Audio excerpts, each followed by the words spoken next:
encourages, equips, and empowers you to have uncomfortable conversations on hot topics with people who don't share your same beliefs. Your host, Pete Berardi, Aaron Bear, Ricky Burney, and Brandy Taylor. Now let's get ready to have that conversation. Uncomfortable Conversations is powered by the Trendsetter Mentor Group, an exclusive membership for mentorship on Facebook.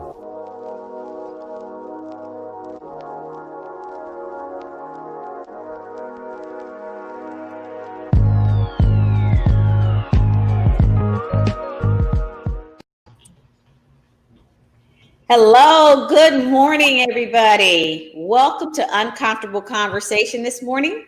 My name is Sabrina Protic. Our mission each week is to encourage, equip, and empower our listeners to have that uncomfortable conversation on personal and social issues that impact our lives.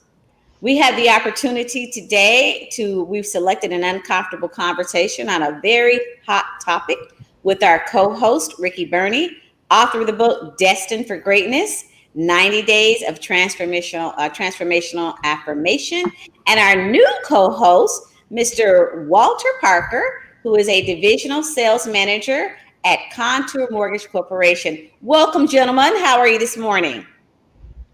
I am doing well. Good seeing you, Sabrina, and welcome, Walter. Welcome to the show. Thank you both. It's an honor and a privilege to be here and doing extremely well this morning. Well, good. I'd like to ask both of you an uncomfortable conversation. It's probably not uncomfortable, but I'd like to ask. Ricky, you have some new projects going on. Can you tell us about that? Yes. So one project that I have going on, I will be part of this thing that's in Canada, in which they are doing some things as far as African-American men and Black men in general to heal. So there's a nonprofit there that is booking me to be the keynote speaker. There's a monthly event that they're having. I will be the main speaker on November 26th, which is on that Thursday. And also they're going to have some other people there, some therapists, and just bring people to talk about different issues, to talk about finances, talk about marriages, relationships, trauma, different things. So it's a great tool for men to be able to share in an open environment that's no judgment, kind of like what we're doing here, being able to share in an environment where there's no judgment, where there's no bias. Everyone can open up the dialogue and share their perspective without having to worry about someone thinking negatively about them. Ricky, if anybody can pull that off, you can. I want to say I watched a segment on you yesterday where you were delivering a powerful speech, and there were ultimate professionals in the room. And you said, well, I can't speak from their perspective, but I tell you what I can speak from, right? And you says, I got this piece. I got this. I can own this piece of the conversation. I've got this perspective. I thought, wow, here's a person who can say, you don't look at what you don't know as a negative. You look at what you do know as a positive to contribute that to other conversations. So that was really thought-provoking. I really appreciate that. Let's turn our attention to Mr. Walter Parker. Walter, you and I were just having a conversation, dude. You're moving. Tell us about that. Yeah, we're packing up and we're going to be headed to lovely and beautiful Denver, Colorado area. We're actually moving to Castle Rock, right in between Colorado Springs and Denver, Colorado. Our corporate West Coast offices. So this is our expansion. First office west of the Mississippi and first of many is out in Colorado Springs. And so we just opened that in August. And so I am making the journey with my 3 daughters and my wife all the way from Tampa, Florida to Castle Rock, Colorado. Okay, Walter, I'm a little biased here. I'm going to tell the audience the conversation I just had with you prior to the show. Who comes from Florida? Well, people love Florida. So tell me just a minute. What's your feelings on that? Who moves from Florida? I mean, I love Denver. Don't get me wrong. I ain't hating on Denver, but it's funny. My wife is from Denver area, Littleton, Colorado. She lived there for 20 years. Myself, I'm born in Orlando. So I'm kind of like ready for seasons, to be honest with you. And I know everybody laughs when I say that, like, yeah, wait and shovel snow for a couple winters and then get back to us. So My children absolutely love it there, though. They there's never a lack of anything to do outdoors, whether it's snowing, sunny, and everything. And you have over 300 plus days of sunshine. So a lot of opportunity, a lot of parks, a lot of outdoor nature. So, that's kind of the big motivators, and not sweating through our clothes, when you walk outside every 5 minutes too. So that can be kind of fun. Well, Ricky, Walter, while you're shoveling snow, I'm going to be shoveling sand at the beach. Okay. Okay, fair enough. I'll build sand castles. You build snowmen, right? There you go. Well, let's get into a few things. So, Walter, I'm here on Uncomfortable Conversations. Want to tell you that Ricky had been a guest on our and you too. You had also been a guest on our Thriving Women show back in the summer when we had that really hot topic there on Black Lives Matter and the protests that were going on around the world. Yeah. And you both had an opportunity to participate in that segment. And of course, I had the privilege of being on that too. And that show really inspired our producer to create this show because he realized the need to broach sensitive conversations. So can you guys both share with us how that show impacted you personally and how it allowed you to enlighten, encourage, and empower our listeners to have similar type conversations? So let's kind of go with Ricky on that first. Okay, absolutely, yes. So before that show, I spoke about this before. Before that show, I was in a place where it was kind of dark because I was feeling just the frustration of everything that was going on. I was feeling as if I didn't have the opportunity to be able to share my feelings and my experience as a Black man, and just to be able to have an outlet to get others to understand what it means to have to wake up and not have people who necessarily acknowledge your humanity. And it was impacting my work. It was impacting my personal life as far as my relationships. I had withdrew from friends. I withdrew, honestly, in the professional sense. I had withdrew from social media for a minute. I wasn't posting at all. It's because I didn't know how to put my thoughts out there without that frustration coming out. So when the show came up, it was just the perfect opportunity to do that.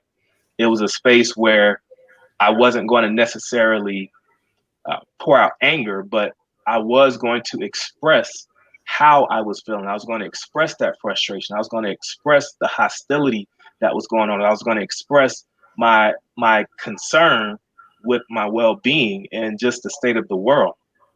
And what I loved about it was that it also gave the opportunity to not only express, but also to connect with people. Connect with people who didn't have the same experience, who may not necessarily understand that experience.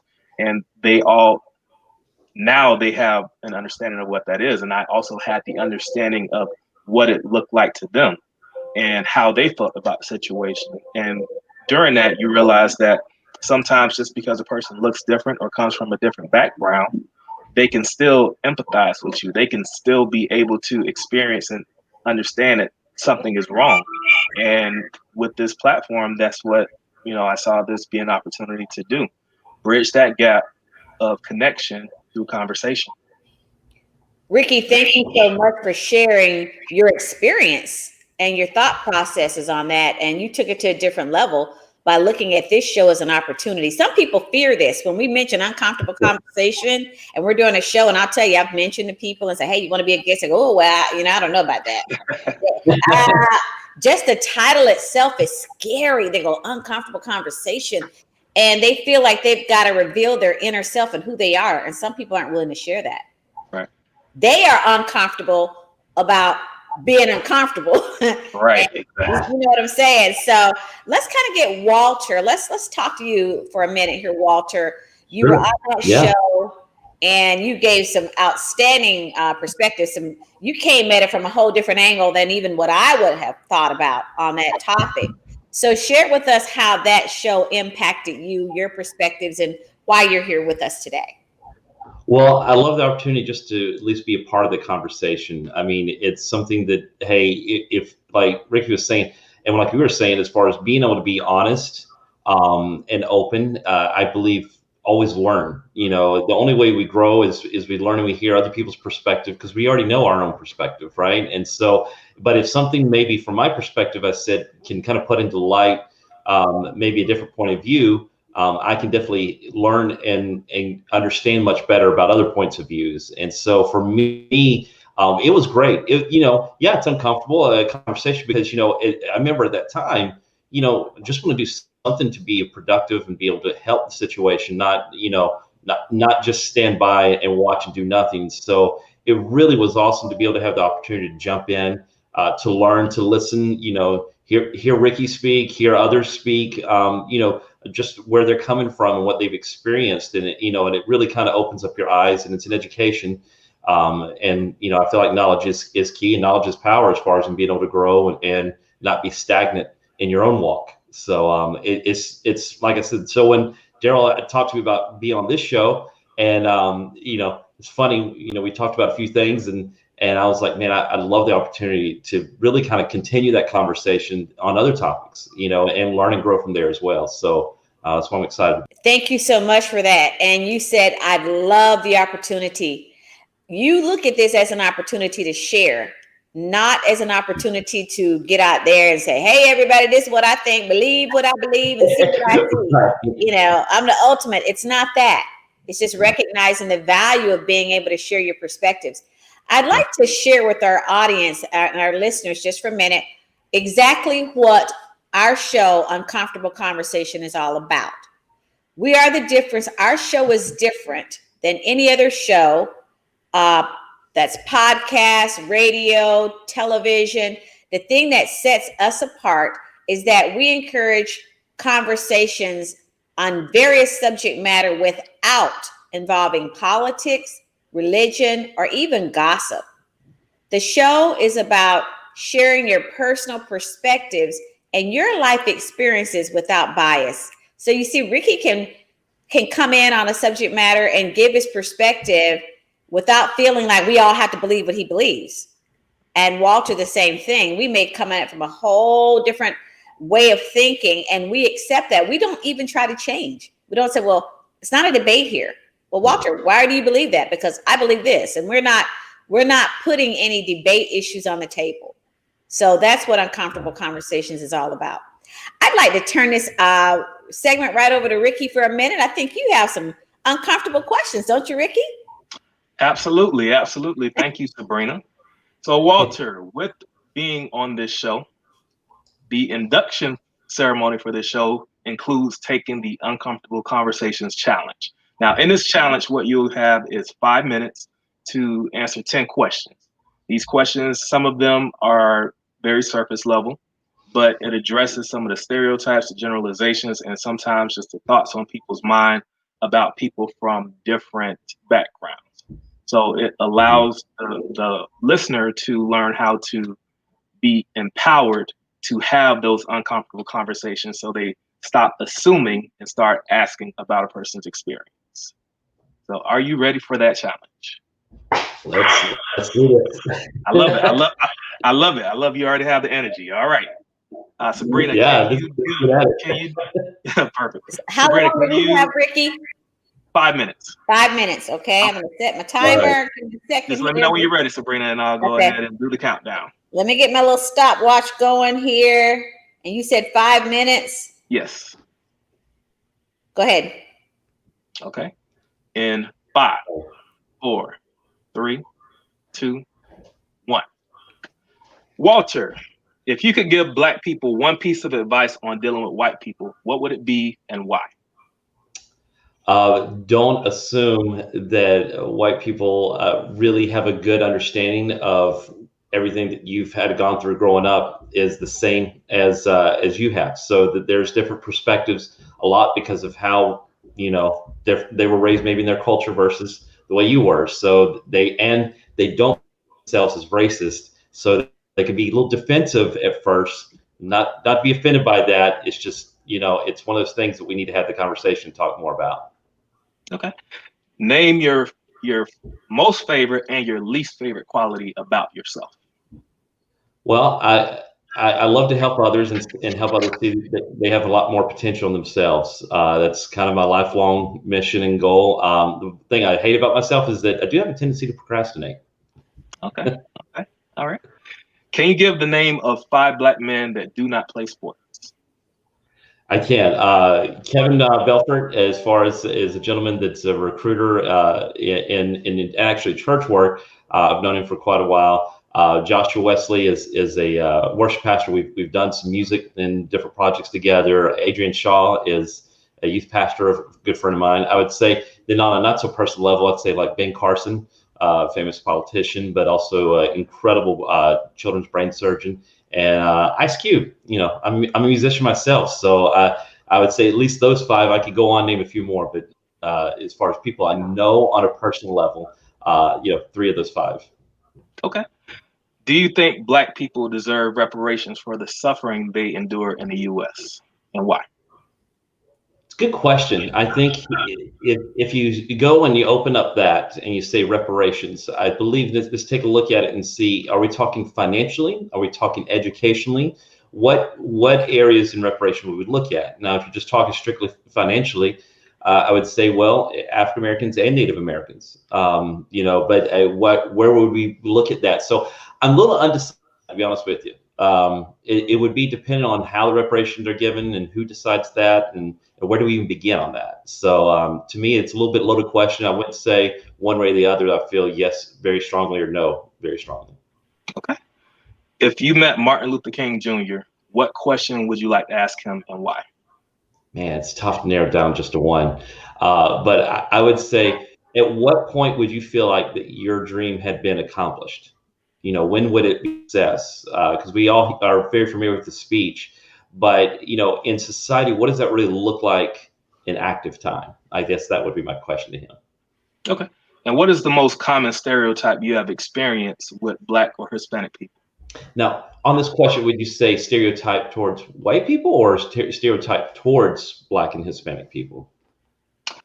I guess with however you want to interpret it. That's your own interpretation. Being in music, it's interesting. There's an assumption sometimes from each culture.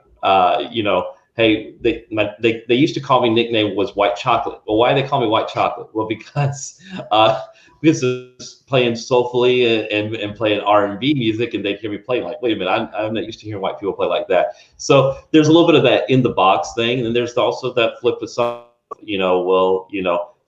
certain people have rhythm, or they have this and that just because they're. So there's a little bit of that stereotype, I think, there. I would say from a musician's perspective, I would kind of go with that.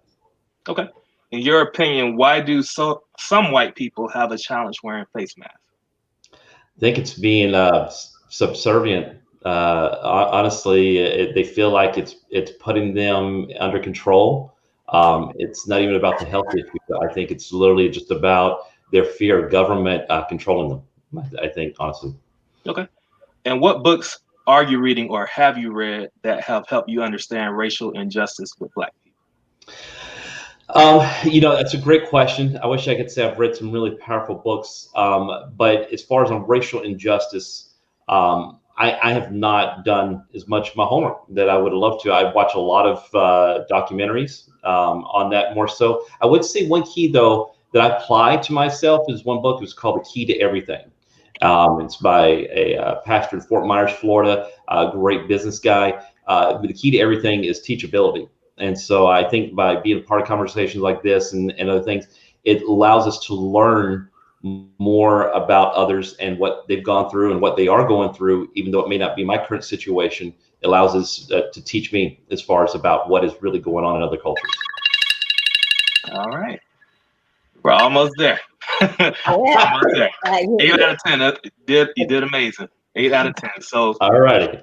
Yeah. So you see the challenge is, some of the questions may seem out of left field. Some of them seem to be just high level stereotypes, but what we want to do is allow different people to be able to give more detail and more depth to what some people might assume about you. And the only way to really have that knowledge is to have that conversation with the person so that you can stop the assumptions that create the generalizations that divide us instead of unite us. With that, we will take our first sponsor break, and we will be back very shortly. Thank you.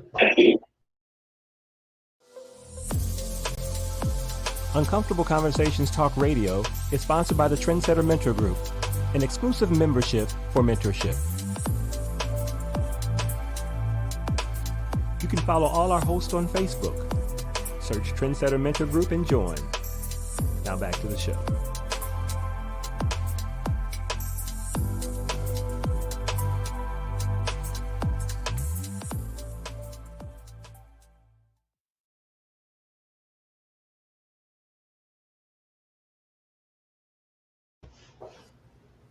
Welcome back to Uncomfortable Conversation. Thank you, Walter, for that segment. You did a fantastic job. So now we're going to start. Yeah, you can breathe a sigh of relief, can't you? And he's like, whew, glad that's over. Yeah. We're going to start this series of conversations on the topic of morals and ethics. We're inspired to have this conversation due to the moral climate that we're living in right now with the recent legalization of marijuana, gambling, and habitual lying. So that's a change in moral climate, isn't it? Habitual lying. So to put it simply, ethics represent the moral code that guides a person's choices and behaviors throughout their lives. The idea of a moral code extends beyond the individual to include what is determined to be right and wrong for a community or society, or just people at large. Ethics is concerned with the rights and responsibilities, the use of language, and what it means to have an ethical life, and how people make moral decisions. We may think of moralizing as an intellectual exercise, but more importantly, it's an attempt to make sense of our gut instinct and our reactions. It's a subjective concept, and many people have strong and even stubborn beliefs without any sense of right or wrong that can place them in direct contrast to the moral beliefs of others. Yet, even though morals may vary from person to person, religion to religion, and culture to culture, many have been found to be universal, stemming from very basic human emotions. So our goal here is to have those uncomfortable conversations on these topics in the coming weeks without judgment and political or religious bias. We're going to ask our host a question and get their perspective on the experience on it. The first question is based on the science of being virtuous. Those who are considered morally good, they call them goody two shoes, and are said to be virtuous, holding themselves on a high ethical standard, while those viewed as morally bad are thought to be wicked and sinful or even criminal. Morality was a key concern of Aristotle, who first studied questions such as, what is moral responsibility? And what does it take for a human being to be virtuous? I want to go to our guest and co-host and ask you a question here. Let's go with Walter. Do you agree with the assumption that humans can determine what is morally good and what is morally bad? Walter, can you weigh in on that? Yeah, I would think at the heart of it, we have that, what would the old Disney show, Let Your Conscience Be Your Guide, right?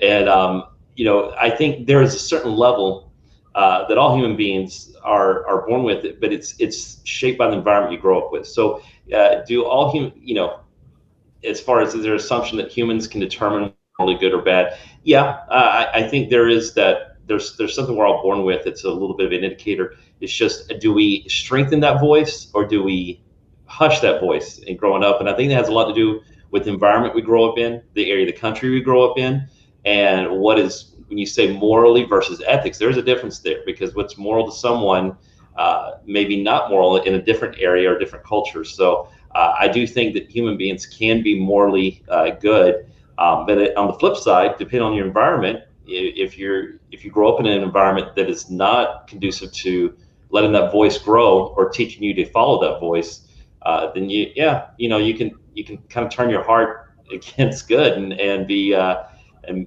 I wouldn't say rotten to the core, but they're in different environments. It really dictate as far as how you approach things, for sure.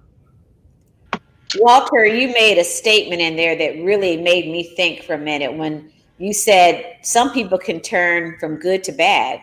As we understand good and as we understand bad, and we've seen it happen, and people go, well, what happened to Sabrina? I mean, she used to be, this really good person, and now she's changed. So it's true. We can make a shift. We can make a shift from bad to good and from good to bad. But again, the question is, are we in a position to navigate, and do we have a right to, and can we determine the morality of our lives, good and bad? So I'm going to float that to Ricky. Both of what you all are saying are some great points, and something I want to kind of emphasize what Walter said was about how the environment kind of helps to determine your morality and what you believe is morally good and what's morally bad. Because sometimes your morals might be compromised by the need to survive. So I can go back to a time when I was volunteering at a school, and what we were doing is we were giving the community food items, books, food, just all kinds of things that were donated. And one of the kids couldn't have been more than 7 or 8 years old. We're giving this to them. We're asking them, how much do you need? Give it to them. The kid comes up and he just grabs everything and he shoves it in his book bag. And then he runs back to his grandmother and he says, look, Grandma, I stole this. I got all this food. And she said, you don't have to do that. But it goes to what he may have seen at some point in his life that made him think that in order for him to survive and put food on the table, he had to resort to stealing when this was stuff that was being given to him. So I believe that a lot of times our morals are definitely compromised or influenced by our immediate environments. And sometimes we have to expand our experiences in our environments to start to see, how things are really done. Maybe being exposed to someone who was in a different environment and seeing how their morals are, it'll cause us to start to question ours. Not necessarily change it, but at least place some question on it and then do some more research and reflection within ourselves to decide, are we doing the right thing or are we doing the wrong thing? So, Ricky, very good perspective. And again, I'm going to weigh in on something that you said. Just really made me think about that. Depending on a person's circumstances. So again, you went with the food, and some people consider it a blessing that they stumbled upon some food when the family's starving. So the issue for them is not morals, but sheer survival. And something was handed to them, their perspective was handed to them, even though it in the way our society views things is stealing. But their moral code said, no, this is a blessing. It's meant for me to have. We were able to feed the family for the day. So, wow, that's an eye-opener. Great perspective, Ricky. Let's kind of go a little bit deeper into this. So humans are ethical and moral regardless of religion and God. Are they? People are not fundamentally good, nor are they fundamentally evil. However, a Pew study found that atheists are much more likely than theists to believe that there are absolute standards of right and wrong. That's interesting that atheists believe that there are absolute standards of right and wrong. In effect, atheism does not undermine morality, but the atheist concept of morality and may depart from that of the traditional theists who anchor their belief in a spiritual realm. So men, can we have morals without religion? Let's go to Ricky first on this one. Yes. Can we have morals without religion? I absolutely believe that we can. I believe that religion, in its truest form, is meant to be the foundation because what you get within religion are usually universal principles. Uh, with atheists, they may have those universal principles. You want to do good by others. The thing I say is treat others how you want to be treated. That's something no matter how you place it. If you're a Christian, if you're non-Christian, no matter how you place it, that is going to be one of the things that is universally accepted. What I do see is sometimes people who are within religion as well, they may not necessarily have the moral code that you would think they would have. So sometimes people use religion as a form of control. Sometimes they use it as a form of asserting power over people, as opposed to having a relationship with a higher being and just being an overall good person. So I've known people who are atheists, and they're some of the best people in the world. I could count on them. They were honest. They had integrity. They stood firm with their word. And I've had people who are on the other side who were religious, who were thieves, who were liars, who were adulterers and deceivers. And it it made me question religion in itself. But as I got older and I started to expose myself to more people, I realized that that was just those people. And I then realized that there are people who are in religion who actually walk that walk. So um, I, I would say that I believe that there are people who are in religion who can be morally good, but then I also believe that there are people who do not practice a form of religion who can also be good people. So I say look at the character, not just the connection with a certain religion. Okay, Rick, let that one marinate for a minute before I weigh in on. I'm gonna let Walter Annie up on this one. Walter, what do you think? Can men have or women have morals without religion? Yeah, I also agree. I do think I think you can. I think it, interesting a little bit of what we were talking about before. I think your life experiences will dictate a lot of people as far as their moral, and like you said, not only just from survival, but how you grow up, but also how you're treated. I do think it's interesting that, I know, like Ricky said, I have some friends who are atheists as well. I have people from different religions and backgrounds, Muslim, Jewish, Christianity. And it's interesting to see, some commonalities, some differences. I do think of one thing that it's kind of interesting. Watched on Jack Reacher, of all shows. I watched this on Amazon, and there was a scene in there where these gentlemen are in the Middle East, and they're in another country. And the guy asked him, he said, well, where did you grow up at? And the guy goes, well, in Ohio. He's like, well, what city in Ohio? And he said, like, Cincinnati. He said, well, and they looked at this guy and he said, you think I'm an evil guy and I don't have any morals or anything. He said, but let me just, he's like, if I grew up in Cincinnati instead of in the middle of a war zone out here, do you think that I would have a different view on things? And maybe I could have been a good person or a bad person. And I think that reflects a little bit deeper. It just stuck with me seeing that, because I think so many times we put people in a box, in a category, just based off of, hey, I'm an atheist. Oh, so I don't believe there is a God, so I must not be moral. We immediately jump to those conclusions, thinking based on that if we are religious, that we have this patent on morality. And honestly, good and bad, that's one question.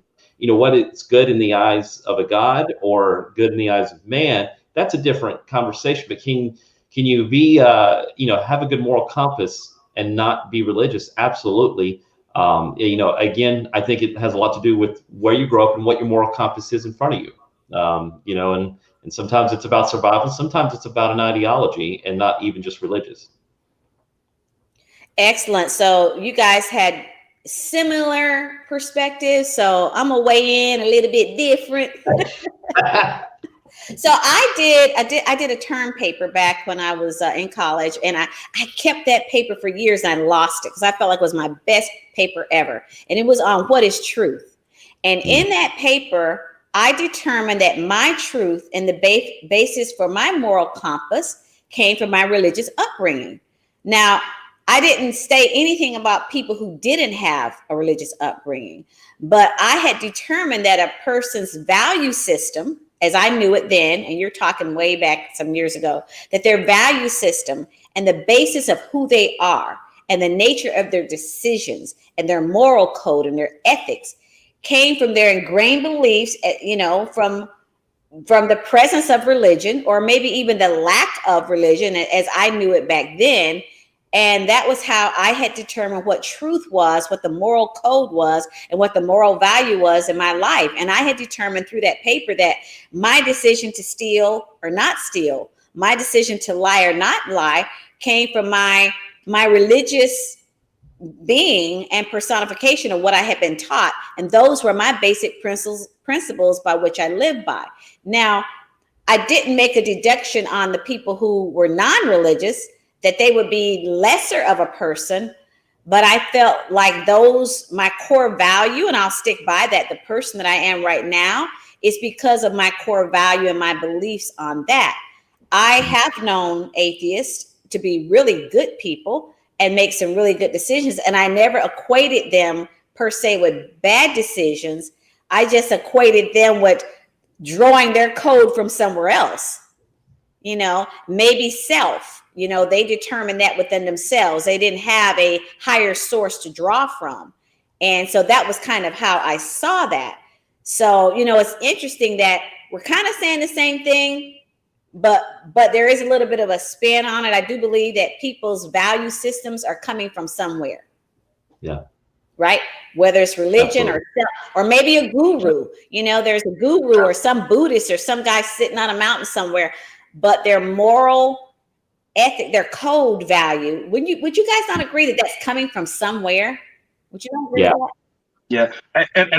And I'll say, just to kind of go with that, a place where outside of religion, because honestly, I didn't go to church until much later in life, but I wasn't out and about being mean or doing bad things to people. But a lot of it came from some of the things that I had personally experienced, and I never wanted to make another human being feel the same way. So a lot of my moral compass came from personal experiences and personal feelings that I had felt in the way people had treated me. So I just wanted to ensure that I never gave anyone that same experience. Very interesting. Walter, you had a comment on that? Were you going to say something about that, Walter?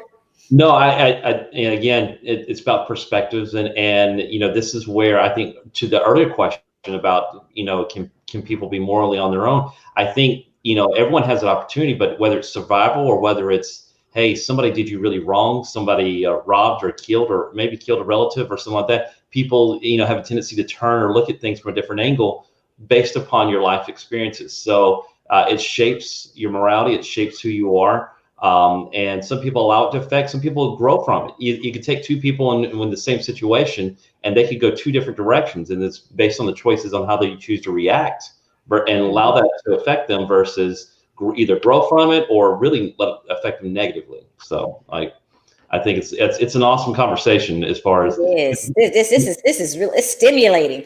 I want to read for a minute a definition here. It says an amoral person has no sense of or care for what is right or wrong. There is no regard for either morality or immorality.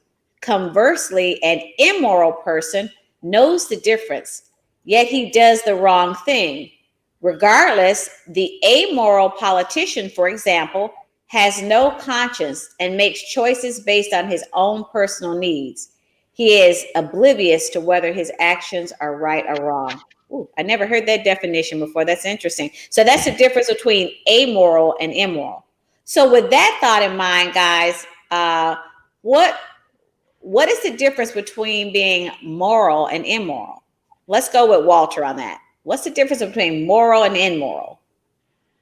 I find it interesting that we use the word example politician, because it feels like there's a lot of amoral politicians out there, right?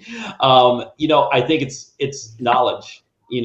It's kind of like the garden of good and evil, right? If you know of it, and it's different than knowing of it than being oblivious to all of it, right? So if you know wrong and choose to do wrong, that's a different level than really you're amoral as far as not really not knowing right or wrong. So you make your choices regardless of what's right or wrong.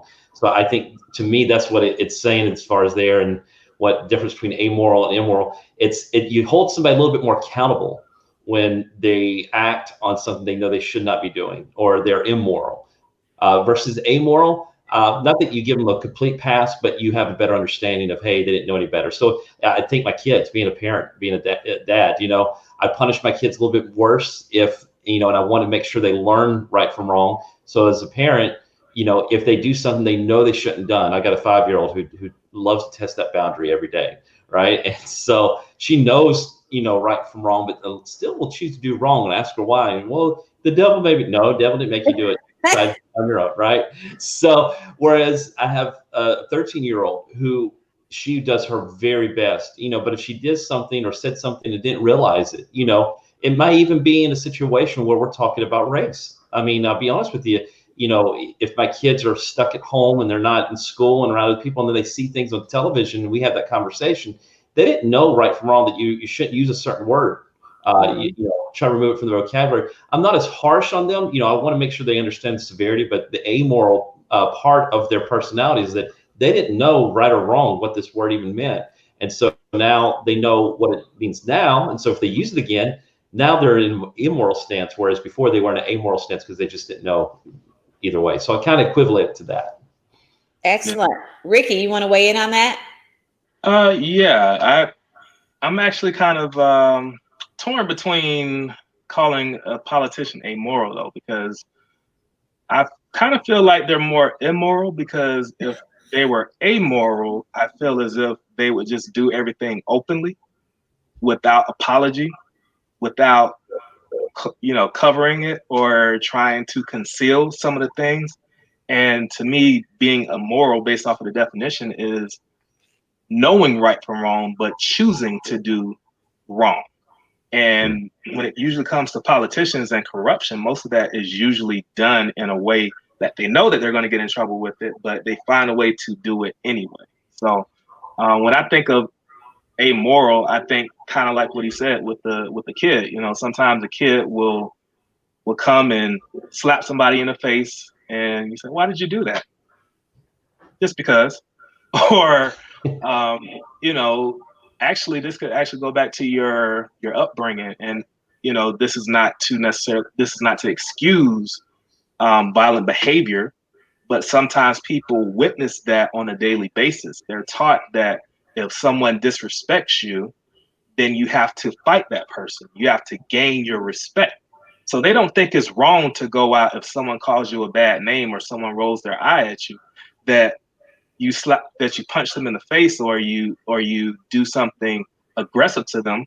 They think that is the correct way in handling yourself. So in that sense, I think a person is amoral because they may have been taught to not necessarily question some of the behaviors that they've had. Interesting. I'm going to bring it in the kitchen for a minute. So I was thinking of how I could do an illustration. So, a wife just baked some cookies, and she told the whole family, don't eat the cookies. Mm-hmm. Don't eat the cookies. They're for guests. Little Johnny's 5 years old. He doesn't know the difference between right and wrong. He just stumbled upon some cookies. Right. And he grabs a cookie. Now, he wasn't defying mama. He just had no sense of whether that was right or wrong. And he grabbed a cookie. You ask any child, you put cookies in front of them, they don't know the rules about the cookie. Mm-hmm. They're just going to go for the cookie. So right. That's your amoral person. But now here comes husband. Husband knows what mama just said. Don't eat the cookies. Right. Now, husband knows the difference between right and wrong. Husband decides to eat the cookie. That means he doesn't care. Right. He doesn't care about the right or wrong. See, he's aware of his actions and whether they're going to weigh in on good or bad, right or wrong. Right. Where in the child being amoral, not really having a sense of whether it's right or wrong, and just going for it.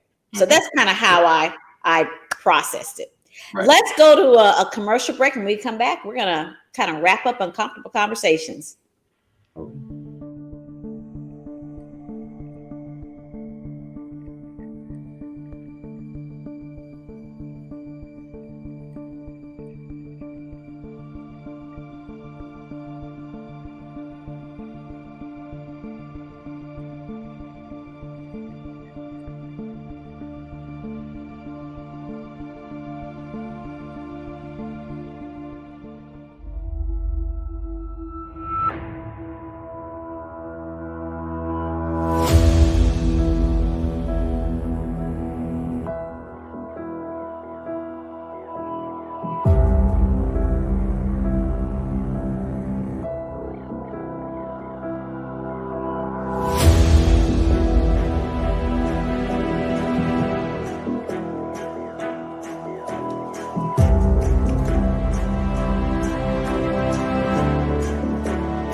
Welcome back to Uncomfortable Conversations, and we're going to talk about two elements. We're going to talk about conventional and pre-conventional stages when it comes to morality.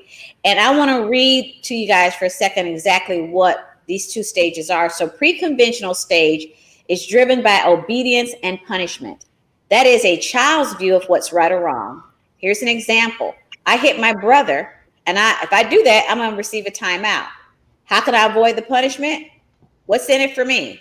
So that's the pre-conventional. That's that pre-thought. So what are your thoughts about pre-conventional stages growing up in your family, and how did this determine your moral compass and ethics? Ricky? Well, I believe it's a major part. As I stated, I believe childhood is honestly the foundation of how you kind of operate as an adult. And for me, I didn't necessarily have a strict environment, but I did have an environment that did emphasize that, when you do wrong, you'll be called out for it. I didn't get many whippings. Part of that was because I had a cousin that lived with us, and he was the one that used to get in trouble. So I would see that he got in trouble for it, and then I knew that I shouldn't do that. So I do believe that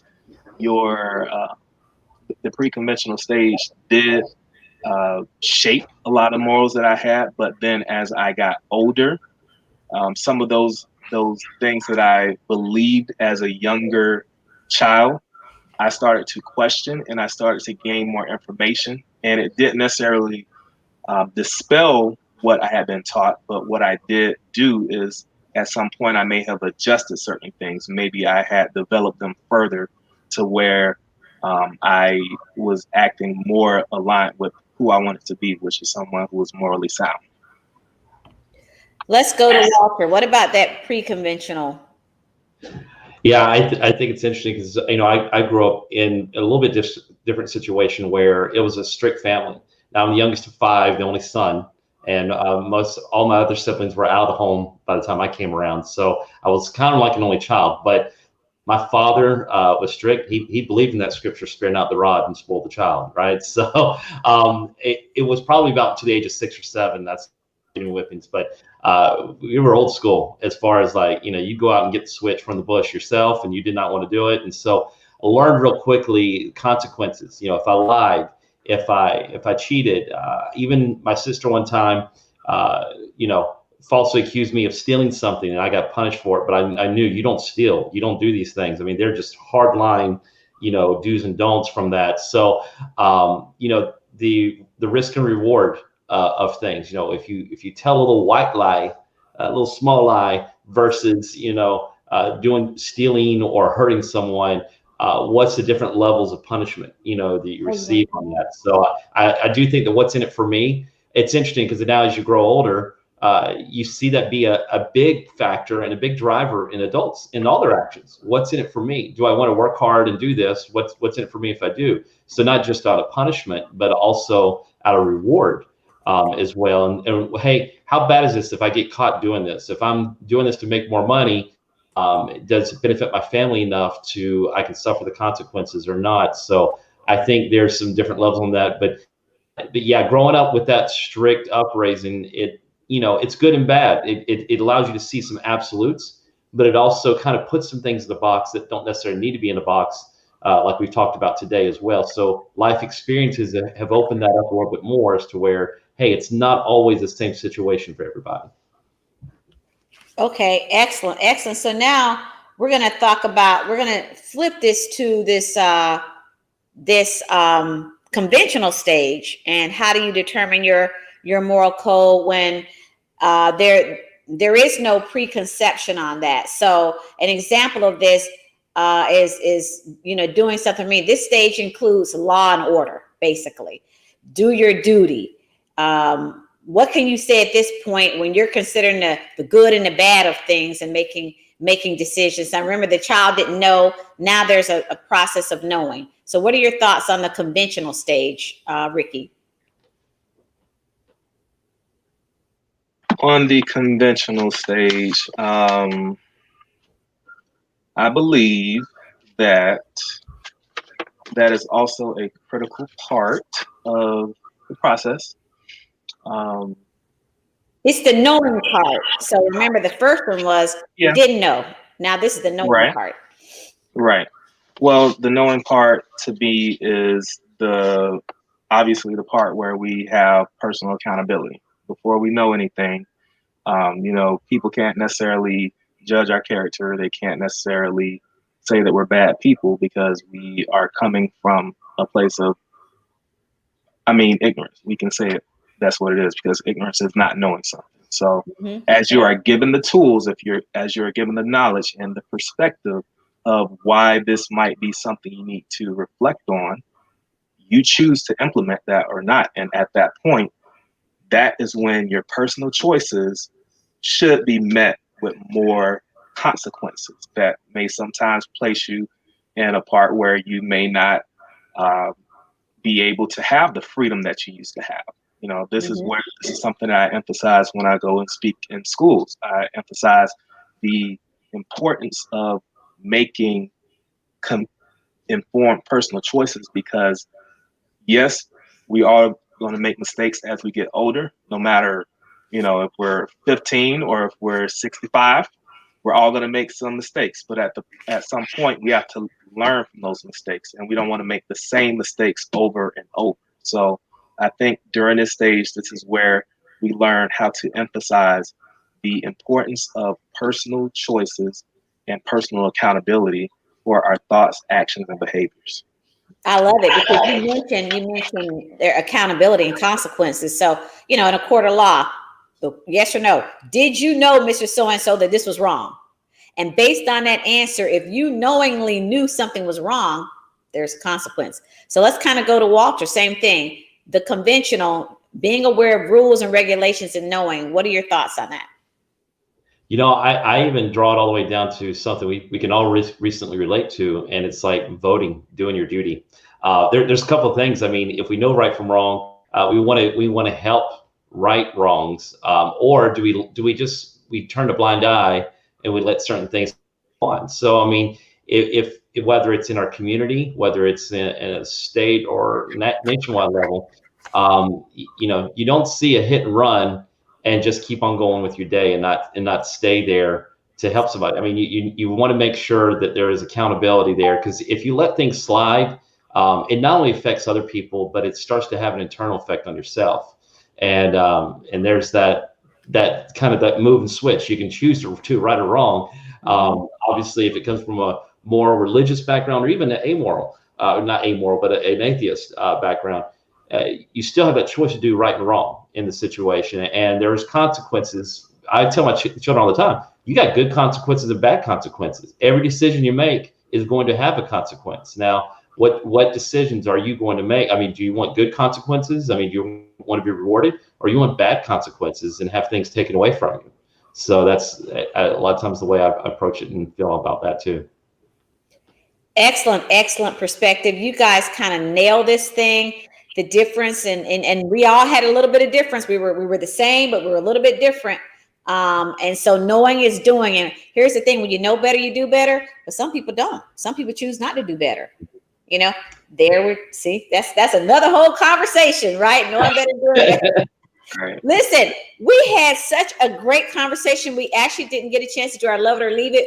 We'll hone in on that next week. This is what happens when you have really good conversation on the uncomfortable conversation, talking about the moral codes and moral fiber and how that's determined. So next week, we're going to talk about moral codes of gambling, drugs, and marriage. That ought to be a hot topic. We're going to be weighing in. They go together a little bit too smoothly, what you just said. We're going to have to see what our producer, Daryl A. Johnson, comes up with on that one. That'll be quite interesting. I have thoroughly enjoyed having you, Walter Parker. Thanks for joining us as a co-host. As always, Ricky Burney, you nail it every time. Thank you so much for being a host on this show. Again, I'm Sabrina Protic here coming at you. I'm going to be the oddball. We need a little diversity up in here. So we want to thank you again. We've had a blast with you. Tune in with us next week for Uncomfortable Conversation. We promise you we're going to bring some energy and some synergy. We'll see you next week. Thank you. Bye-bye. Good Wednesday. You can follow our hosts on Facebook. Search Trendsetter Mentor Group and join. Email your uncomfortable conversation questions to npartners@yahoo.com. We will address your questions on next week's show. Let's have that conversation.